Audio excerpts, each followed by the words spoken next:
बिलखना, ये रोना, ये बहुत ही दर्दनाक होता है। यही पॉइंट से जहां से क्रूज कल शाम को 5:25 पे रवाना हुआ था।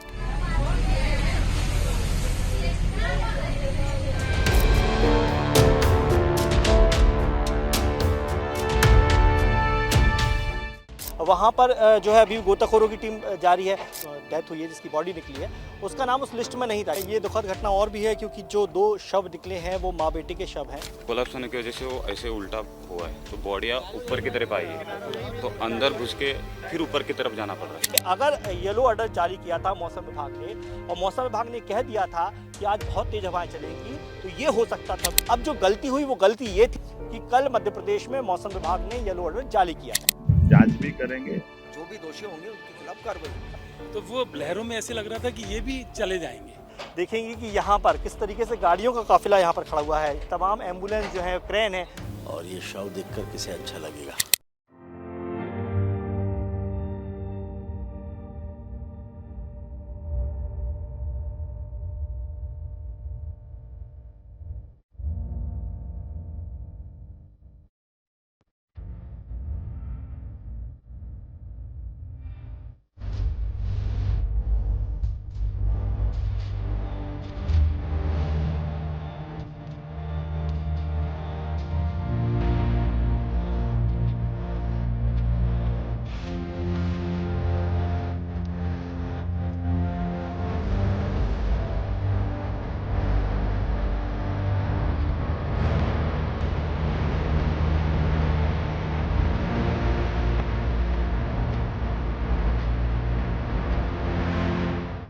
पत्रकारिता के सफ़र में कई बार ऐसी खबरें होती हैं जिनको करने में बहुत मेहनत लगती है लेकिन खुशी नहीं होती है, और वही खबर आज हम कर रहे हैं।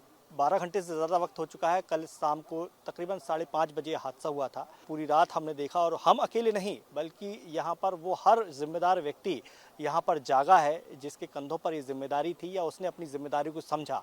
फिर चाहे वो जिला प्रशासन की टीम हो, पुलिस प्रशासन की टीम हो, जनप्रतिनिधि हो या फिर SDRF NDRF की टीम है। मैं तस्वीरें दिखाऊंगा आपको सीधे मेरे पीछे। आप देखेंगे कि इस वक्त भी आप सभी के चेहरे यहाँ पर नम हैं, मेहनत है, तनाव दिख रहा होगा। लेकिन इस तस्वीरें देखिए, ये बरगी बांध, ये वही बरगी बांध है जिसमें कल बहुत तेज़ हवाएं चल रही थी और जिसकी वजह से ये हादसा हुआ। और हादसे में अब तक 7 महिलाओं की जान चली गई है। सुबह से लेकर अभी तक, यानी कि दिन के उजाले के साथ ही शवों का निकलना शुरू हो गया था विवेक, और अब तक 3 महिलाओं की जो है डेड बॉडी यहाँ पर निकाली जा चुकी है और अभी भी ये कोशिश लगातार जारी है। कुछ तस्वीरें मैं चाहूँगा यहाँ पर हम और भी दिखाने की कोशिश करें कि किस तरीके से ये रेस्क्यू किया जा रहा है, क्योंकि स्थिति यहाँ ठीक नहीं होती है। उबड़ खाबड़ रास्ता है, इस रास्ते पे वो बनाना भी बड़ा टफ होता है। और यहाँ पर तस्वीरें देखेंगे आप, ये देखिए, ये वो क्रूज़ है जिसका निचला हिस्सा इस समय पानी के ऊपर आपको नज़र आ रहा है, और इसी निचले हिस्से के नीचे जो है, यानी कि कैबिन के अंदर की बॉडी जो है वो बाहर निकाली जा रही हैं। और जैसा कि अंदाज़ा लगाया जा रहा था कि संख्या बढ़ेगी, क्योंकि कैबिन के अंदर लोग मौजूद थे और वही फंसे हैं। अब ये तस्वीरें तो चूँकि बेहद दुखद हैं, दर्दनाक हैं, और ये आती रहेंगी, और अभी स्थिति और भी ज़्यादा भयानक होगी क्योंकि जो शव हैं उनकी संख्या बढ़ रही है।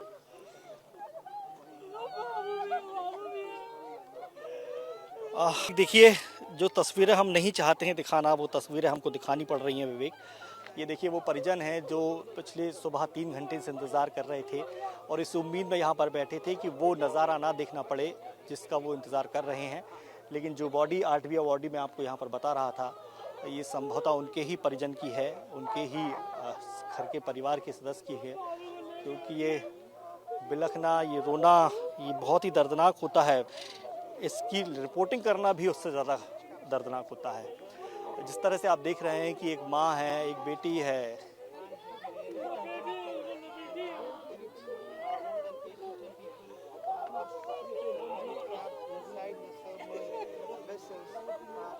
ये वो 8वीं बॉडी है जिसका उनके परिजन इंतज़ार कर रहे थे। तमाम जो NDRF SDRF की टीम है वो इस बॉडी को लेकर आ रही है, और महिला की बॉडी संभवतः यहाँ पर लग रही है।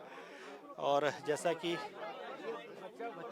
बच्चे की भी बॉडी है, ये देखिए, ये नौवा, ये मैं यहाँ पर बताना चाहूँगा कि संभवतः ये 9वीं बॉडी है जो बच्चे की भी यहाँ पर आ रही है। अभी थोड़ी सी आधिकारिक पुष्टि होना बाकी है, लेकिन मैं कोशिश करूंगा आपको वो चीज़ें दिखाने की। ये दुखद घटना और भी है क्योंकि जो 2 शव निकले हैं वो माँ बेटी के शव हैं, और इस तरीके से देखा जाए तो 9 शव हो गए हैं, जिसमें 8 महिलाएं हैं और 1 बच्ची की मौत हुई है। तस्वीरें दिखाऊंगा आपको एक बार फिर, क्योंकि तस्वीरें ही बहुत कुछ बयां कर देती हैं। और ये स्थिति आप देखेंगे यहाँ पर कि एम्बुलेंस के ज़रिए अब दोनों ही डेड बॉडीज़ को मेडिकल अस्पताल के लिए रेफ़र किया जा रहा है। और चूँकि एक पिता के ऊपर क्या बीत रहा होगा इस वक्त, ये महसूस कर पाना बहुत कठिन है, क्योंकि उसकी बीवी, उसका बच्चा अब इस दुनिया में नहीं रहा है। और वो खुशियों के पल जो कुछ घंटे पहले वो अपने बच्चे, अपनी बीवी के साथ बिता रहा था, क्रूज़ में छुट्टियां मनाने के लिए आया था, अपने बच्चे, अपनी बीवी को खुशियां देने के लिए आया था, लेकिन शायद नियति को कुछ और मंजूर था और हुआ वो जो कभी कोई पिता, कोई पति नहीं सोच सकता है। और इस वक्त आप देखेंगे कि वही पति की आंखों में आंसू हैं, गम है, चित्कार है अपने बच्चे, अपनी बीवी के लिए। और ये अभी और भी सहन करना पड़ेगा, क्योंकि जिस केबिन की हम बात कर रहे थे उस केबिन से अभी भी लोगों के शवों निकालने का सिलसिला जारी है और स्थिति यहाँ पर है। इसमें अभी जाने में इतनी कठिनाई आ रही है कि बॉल कैलअप हो चुका है, तो पूरा वो मिट चुका है। थोड़ा सा कहीं 1-1.5 फीट का ही रास्ता मिल रहा है जाने के लिए, तो उसमें हम भी सही तरह से घुस नहीं पा रहे, तो उसमें बहुत कठिनाई आ रही है। और उसमें क्या है, कोलैप्स होने की वजह से वो ऐसे उल्टा हुआ है, तो बॉडियाँ ऊपर की तरफ आई है, तो अंदर घुस के फिर ऊपर की तरफ जाना पड़ रहा है, तो हमारे को डाइविंग सिग्नल्स के देने में दिक्कतें आ रही। तो अभी तक तो हमने आधा घंटे के इसमें हमने 5 बॉडी रिकवर किया है। अभी और थोड़ा सा 10 मिनट ब्रेक करके हम दोबारा कोशिश करेंगे। अभी एक बच्चे बॉडी निकाले, वो बहुत मुश्किल से निकले। अपने बच्चे को समेट के रखा था और उधर स्पेस बिल्कुल ही कम था, छोटा विंडो था, ग्रिल के बीच में फंसी थी। लेकिन हम माँ को खींच रहे, साथ साथ बच्चा भी आ रहा है, लेकिन दोनों को इकट्ठा उस स्पेस से निकाल नहीं पा रहे थे। बड़े मुश्किल से खींच के निकाल रहे थे, लेकिन माँ के हाथ से हम माँ को खींच रहे, फिर भी माँ की पकड़ उस बच्चे से हट नहीं रही थी। तो और सर हम अभी कोशिश करेंगे थोड़ा 10 मिनट ब्रेक करके।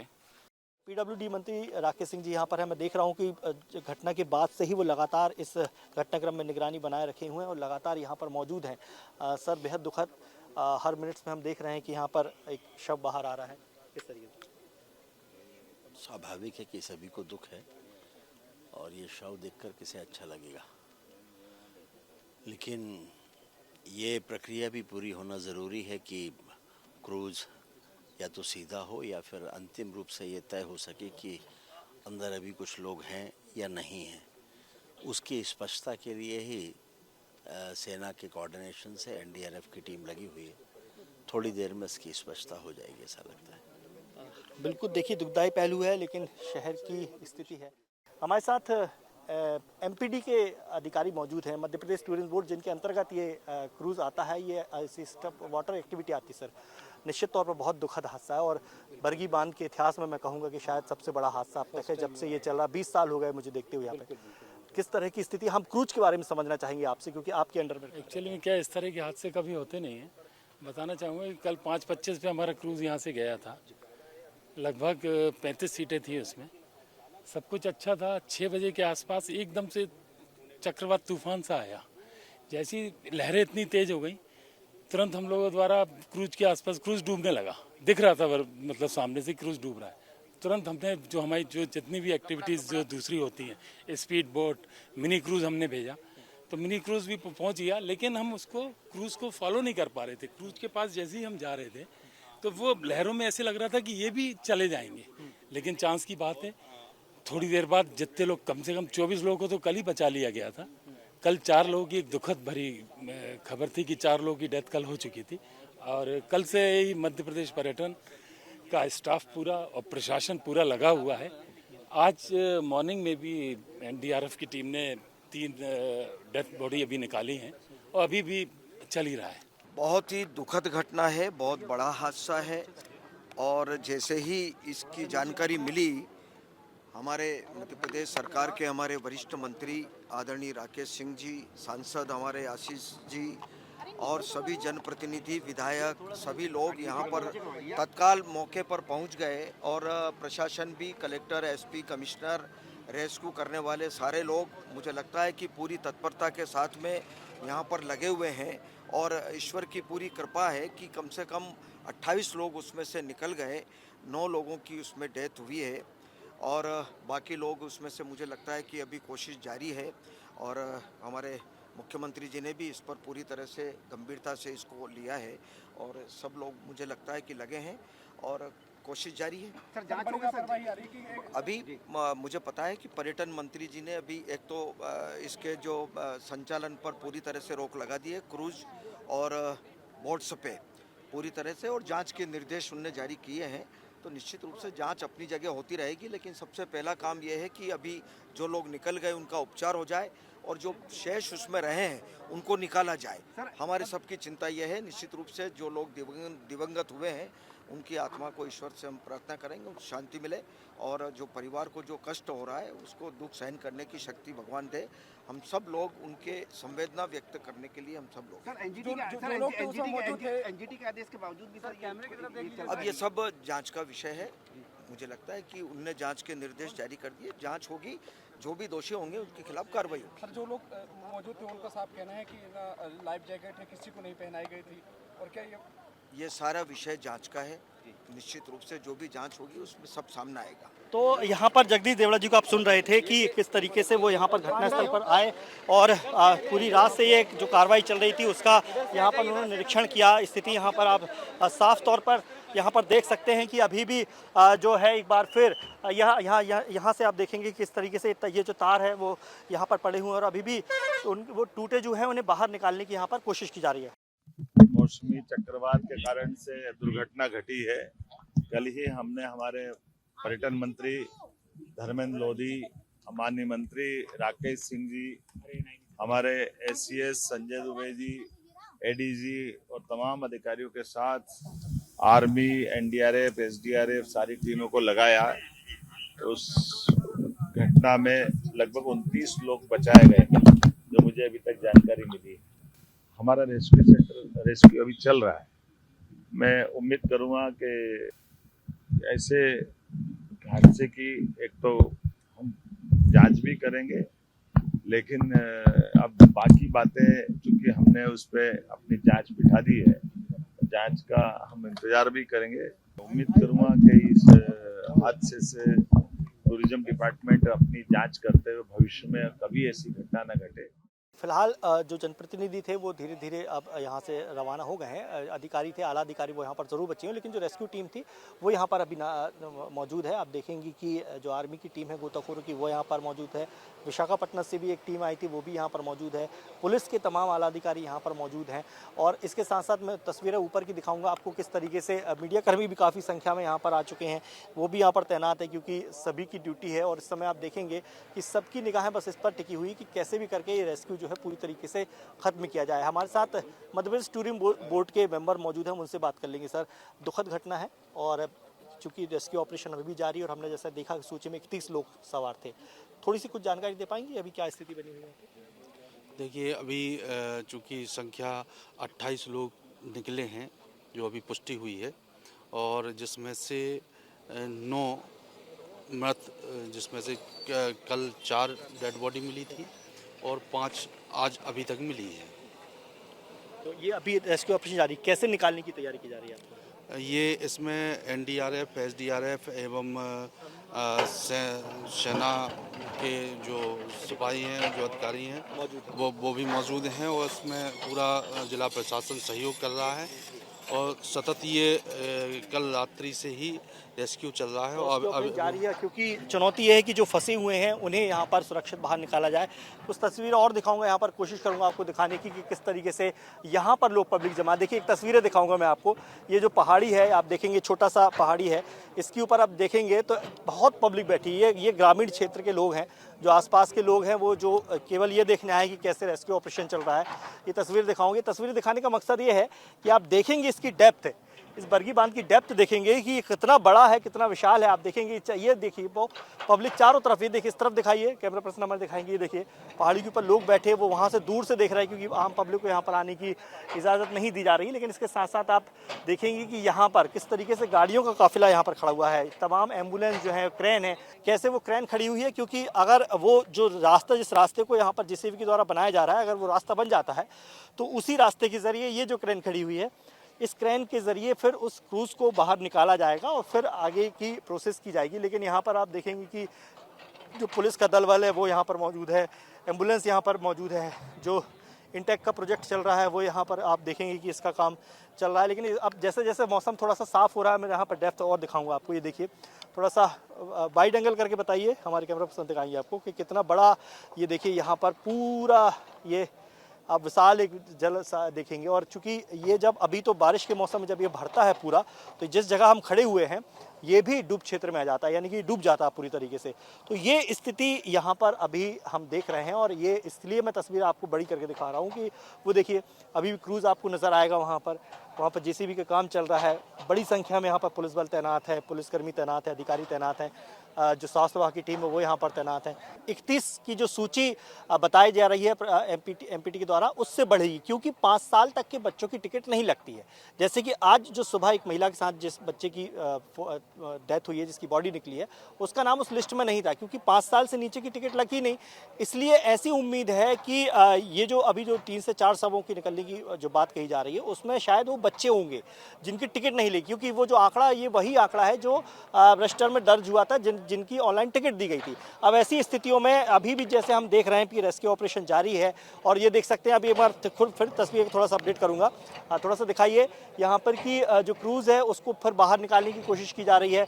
वहाँ पर जो है अभी गोताखोरों की टीम जारी है। तो ये उम्मीद है कि जैसा कि ये बात है, बिल्कुल सही बात है कि 31 जो हम आंकड़े की बात कर रहे हैं, उससे ज़्यादा ये संख्या बढ़ेगी। कह सकते हैं अंतिम पल है जब ये रेस्क्यू अभियान अपना चल रहा है और कब ये पूरा का पूरा क्रूज़ जो है वो बाहर आ जाएगा, बाहर निकल आएगा और फिर बहुत सारी स्थितियाँ स्पष्ट हो जाएंगी। लेकिन देख सकते हैं कि दो एक क्रेन लगी हुई है यहाँ पर और एक जेसीबी यहाँ पर लगी हुई है। दोनों ताकत लगा रही हैं, उसके बावजूद भी इस क्रूज़ को बाहर निकालने में काफ़ी मशक्क़त करनी पड़ रही है, काफ़ी कोशिशें करनी पड़ रही है।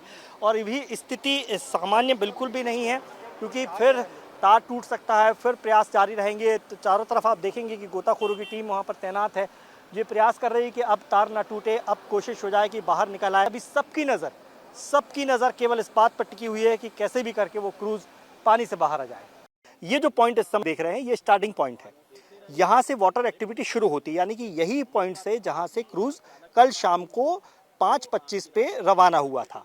और फिर वहाँ से चलने के बाद मैं आपको दिखाऊंगा, थोड़ी सा पैन करिए, हमारे कैमरा पर्सन पैन करेंगे, ये देखिए ये पैन कर रहे हैं और ये इसी रूट से, जिस रूट से हमारा कैमरा पैन हो रहा है, इसी रूट से ये क्रूज़ ऐसा आता है और फिर ऐसा तकरीबन 5 से 7 किलोमीटर, 45 मिनट का तकरीबन वो मिनट होते हैं, 45 मिनट का सफ़र होता है जिसमें क्रूज़ जो है पर्यटकों के साथ घूमता है और यहाँ तक आता है। ये देखिए, ये इंटक जल जीवन मिशन के तहत ये इंटक एक फॉर्म बन रहा है, बरगी बांध के अंतर्गत एक प्रोजेक्ट बन रहा है और इसके पास आके कल जो वीडियो सामने आए थे विवेक, जो हमने देखे थे, उस वीडियो में इसी जगह की वो वीडियो थे जहाँ पर बहुत तेज़ी से हवा चली, बहुत तेज़ी से मौसम बदला और लहरें चलने लगी और उन लहरों में उस क्रूज़ का जो बैलेंस था वो बिगड़ गया और बिगड़ने से वो यहाँ पर डूबना शुरू हो गया। अब यहाँ पर जब वो डूब रहा था तो एक जो दूसरी क्रूज़ थी, उस क्रूज़ में सवार लोगों को बचाने आई, लेकिन स्थिति ये थी कि उस वीडियो में हम देख रहे थे कि वो क्रूज़ भी बहुत तेज़ी से हिल रही थी, यानी कि जो दूसरा एक जो मदद के लिए क्रूज़ पहुंची थी उसमें भी बहुत कंपन हो रहा था, बहुत ज़्यादा हिल रही थी, इसकी वजह से बचा नहीं सके। लेकिन त्वरित जो कार्रवाई थी, क्योंकि इस इंटक में उस वक्त कर्मचारी थे, मजदूर काम कर रहे थे, उन्होंने तत्परता दिखाई, उन्होंने कूदे वहाँ से, उनको लोगों को, उन 14-15 लोगों को उनको बाहर तुरंत निकाल लिया। अगर उस वक्त यहाँ कोई नहीं होता या बहुत तेज़ मौसम हो जाता या ज़रा सी और चुक होती तो शायद ये आंकड़ा और ज़्यादा हो जाता, क्योंकि 15 लोगों को बचा लिया गया था। कल 4 लाशें निकल चुकी हैं, आज 9 हो गई हैं, ये आंकड़े अभी बढ़ेंगे। अब उम्मीद है कि शायद 2 या 3 शव और निकल सकते हैं, क्योंकि 31 लोग उस क्रूज़ में सवार थे और इस आंकड़े के हिसाब से देखा जाए तो 10 मिनट बाद, 15 मिनट बाद एक बार फिर गोताखोरों की टीम वहाँ पहुँचेगी, निकालेगी, फिर से हमें वही तस्वीरें देखनी होंगी, दिखानी होंगी। मध्य प्रदेश के सबसे बड़े बांधों में शुमार है और बरगी बांध में वाटर एक्टिविटी को बढ़ावा देने के लिए, पर्यटन क्षेत्र को बढ़ावा देने के लिए यहाँ पर क्रूज शुरू करे गए थे। 2006 में क्रूज की शुरुआत हुई थी और 2006 में जब यहाँ क्रूज शुरू हुआ तो आज वर्तमान में बरगी बांध यानी मध्य प्रदेश पर्यटन बोर्ड के पास 2 क्रूज हैं, एक बोट हाउस है और कुछ बनाना राइड्स के लिए कुछ वाटर बाइक यहाँ पर मौजूद है। जो लोगों को यहाँ पर आते हैं खासकर गर्मियों में या सर्दियों में यहाँ पर पर्यटन अच्छा खासा होता है और उस वजह से अब मैं थोड़ा क्रूज समझता हूँ। क्रूज एक्चुअली छोटा जहाज होता है, पानी का एक छोटा जहाज होता है जिसकी क्षमता यानी कि जो जबलपुर में है बरगी बांध के पास, उसकी क्षमता है तकरीबन 60 लोगों की, यानी कि 60 लोग उसमें सवार आसानी से हो सकते हैं। कल जो क्रूज चला उसमें 31 लोग थे, यानी कि क्षमता से भी आधे लोग, यानी कि हम ये नहीं कह सकते कि जरूरत से ज्यादा लोगों को उसमें भरा गया था, क्षमता से भी आधे लोग सवार थे। अब जो गलती हुई वो गलती ये थी कि कल मध्य प्रदेश में मौसम विभाग ने येलो अलर्ट जारी किया था, यानी कि जबलपुर समेत पूरे महाकौशल क्षेत्र में कल तेज आंधी तूफान का अलर्ट था। सुबह के वक्त यानी कि सुबह से तकरीबन 3 बजे तक का मौसम ऐसा था कि 42 डिग्री तापमान था जो हम महसूस कर रहे थे। उसके बाद अचानक मौसम बदला और फिर मौसम इतना बदला कि बहुत तेज हवाएं चली, बारिश बूंदाबांदी कई इलाकों में हुई, कई जिलों में हुई, लेकिन तेज हवाएं, अंधाधुंध और तेज हवाएं चली। यहाँ पर यह होना चाहिए था कि अगर येलो अलर्ट जारी किया था मौसम विभाग ने और मौसम विभाग ने कह दिया था कि आज बहुत तेज हवाएं चलेंगी, तो ये हो सकता था कि कल शाम के वक्त कोई भी क्रूज नहीं निकाला जाता। अमूमन होता भी ये है, समुद्र में जब पानी के जहाज जाते हैं तो उनको वो पहले मौसम की जानकारी ले लेते हैं कि कहीं तूफान तो नहीं आने वाला है। ये स्थिति यहाँ भी होनी चाहिए।